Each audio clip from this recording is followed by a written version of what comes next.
Good morning. Committee on Parole is called to order. Today is the 10th of January, 2023.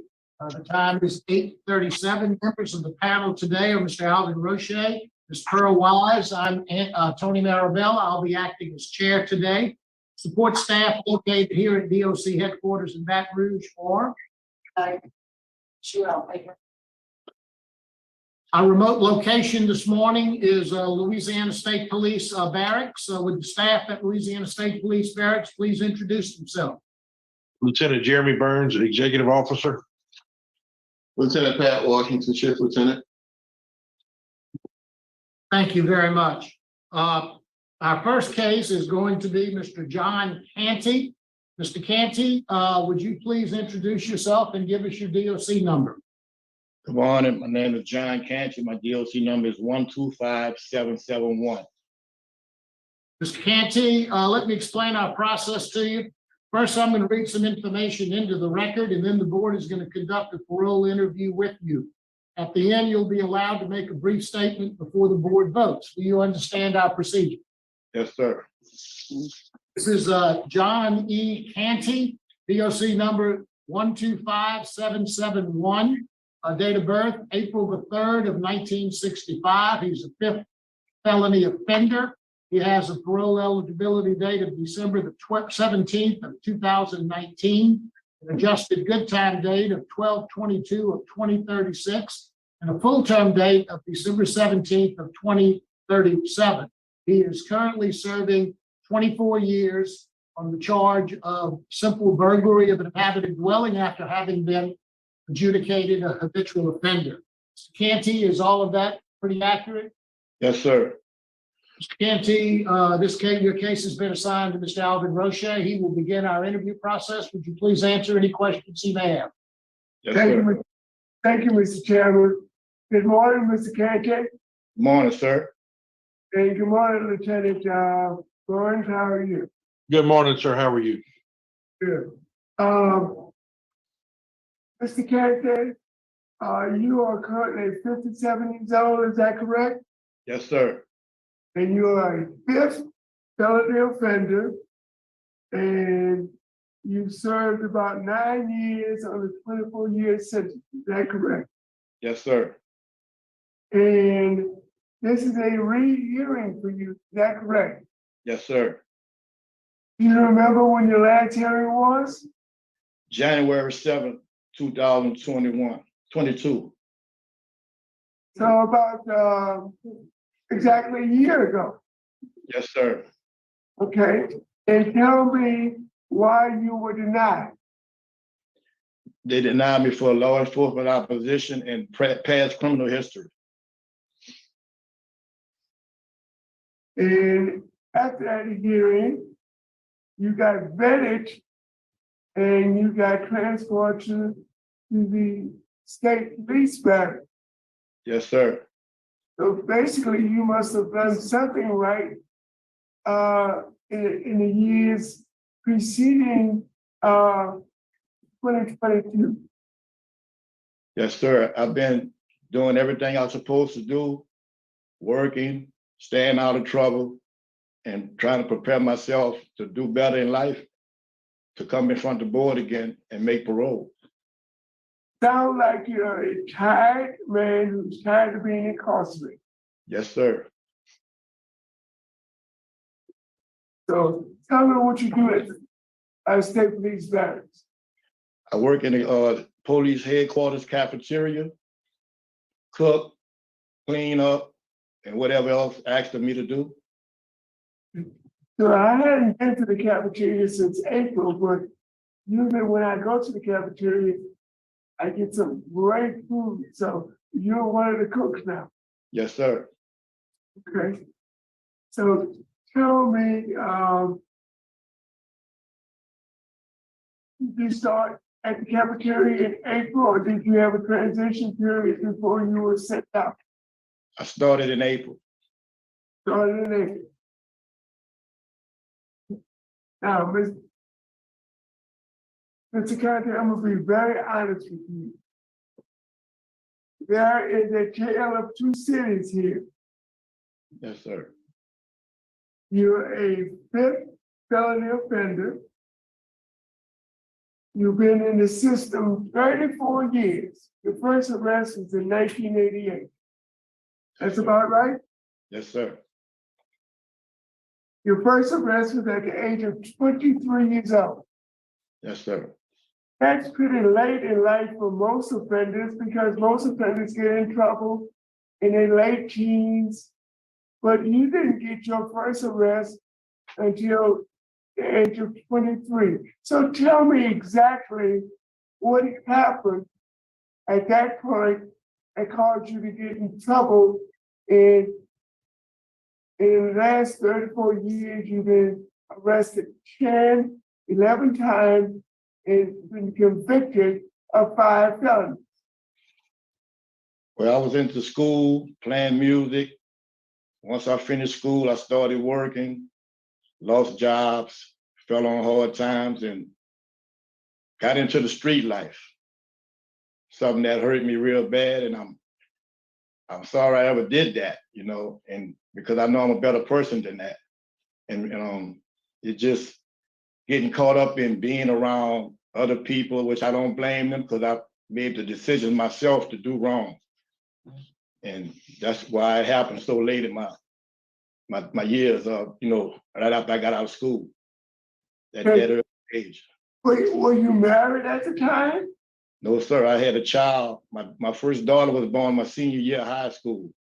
And to try to support, I was doing good at first, and when things got wrong, fell off for me, I just started trying to do whatever it takes, which is, I knew I was doing wrong, and I wasn't in that frame of mind to understand that, you know, that's not the way it goes.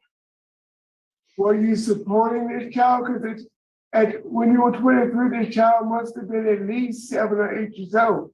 Yes, sir, I always supported my child. Okay.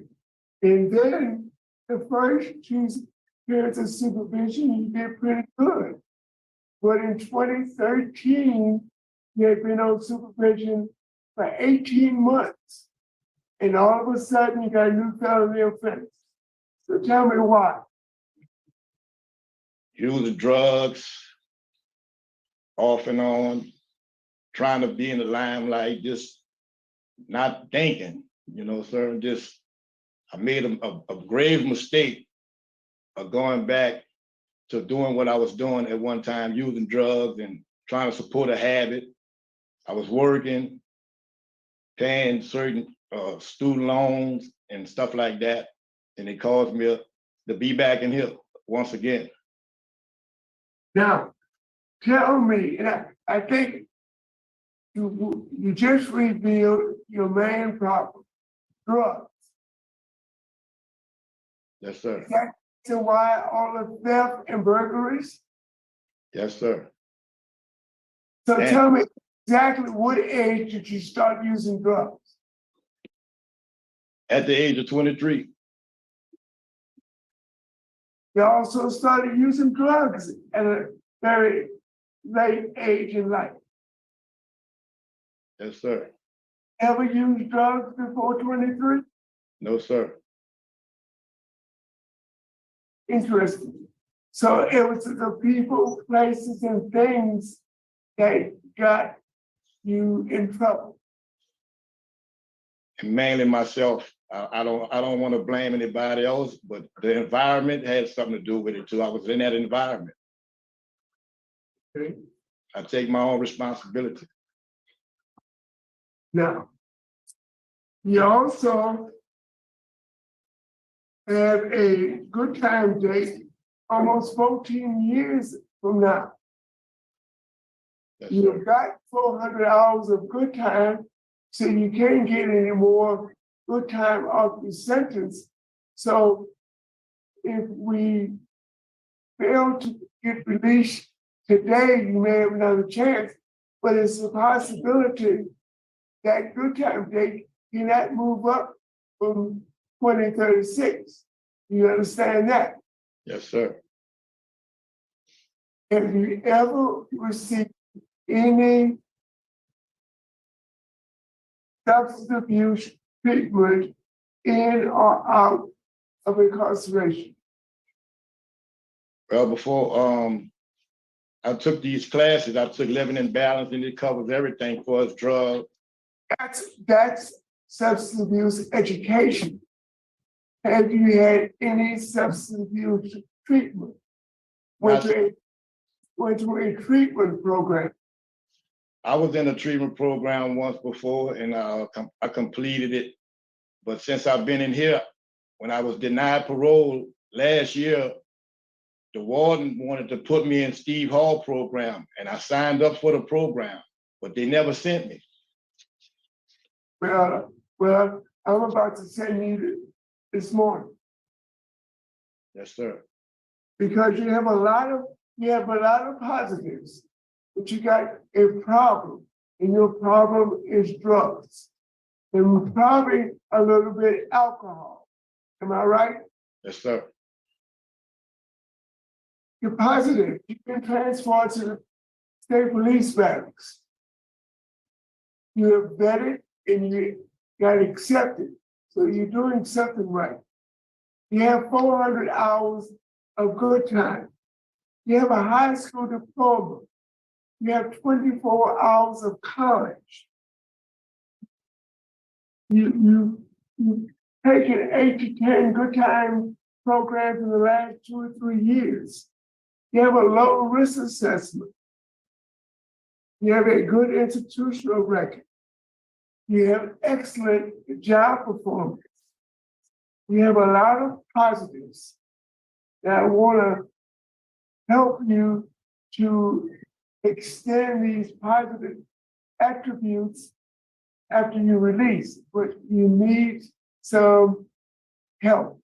And the help that you need is at Steve Hall Intensive Substance Abuse Program at Bossier Media. Yes, sir. Agree with me? Yes, sir. Lieutenant Barnes, can we have some remarks or observations or just anything that you would like to add? Yes, sir. He hadn't been with us, not quite a year yet. But one of the things that stands out to me with Mr. Canty is when he got here, yes, he went to the cafeteria at headquarters.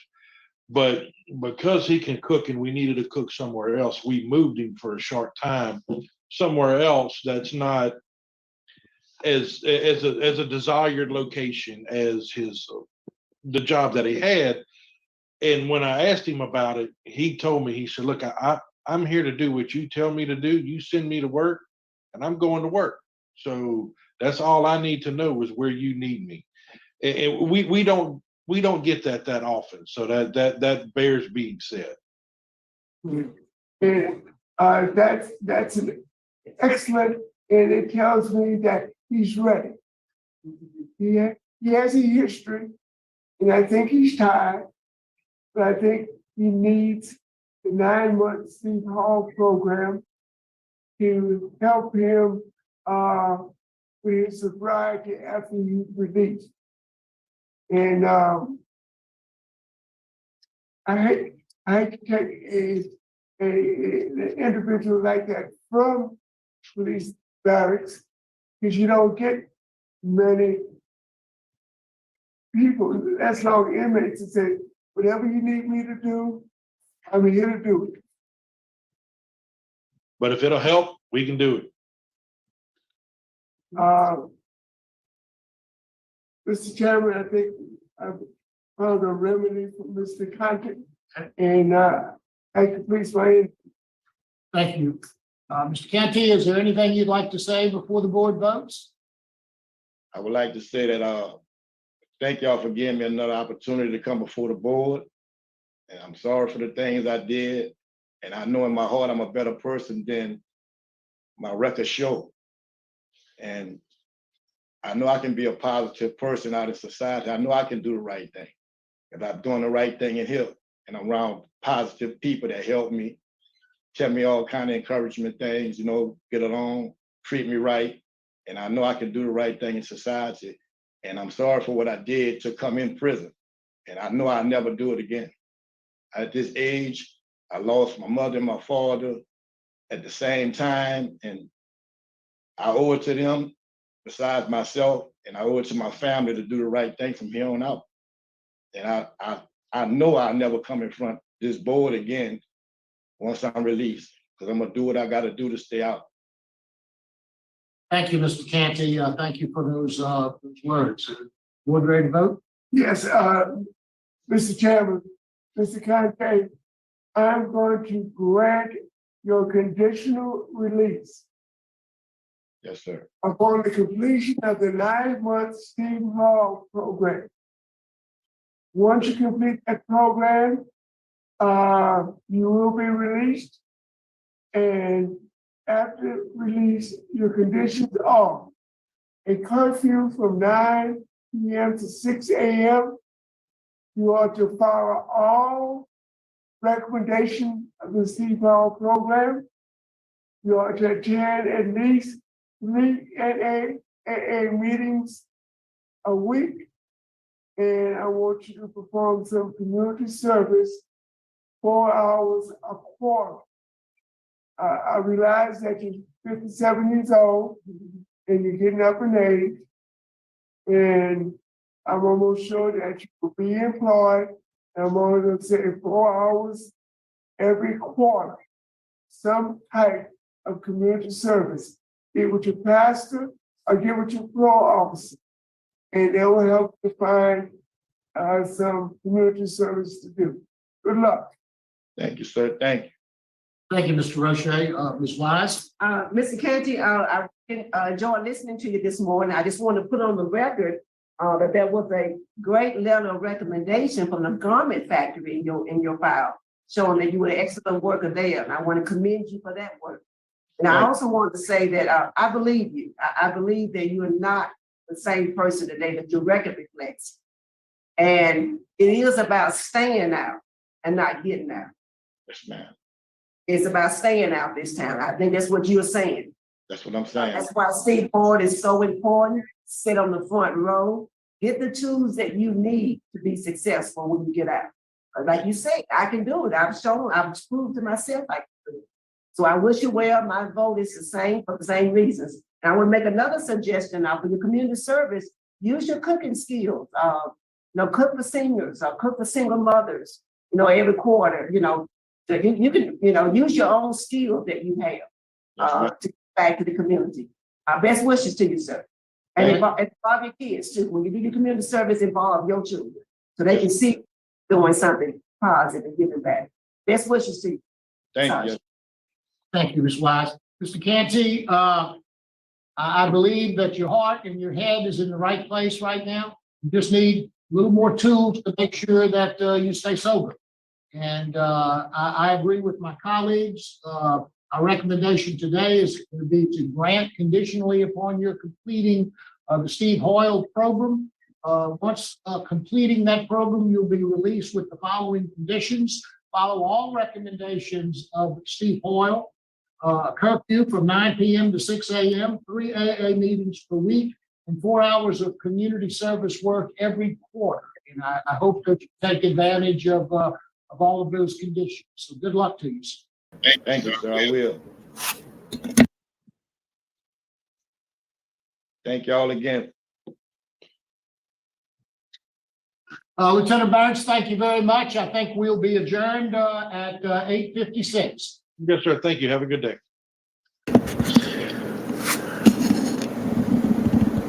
Well, that was great. It was hard to see because he was so, I love that handshake there, far away, but I was able to see a grin popping through. And he spent most of his life in prison. He's 57 years old, 24 years of his life. And I found the article for the last, what got him here. He was 48 when he was arrested just for robbing houses. I'll include the article below.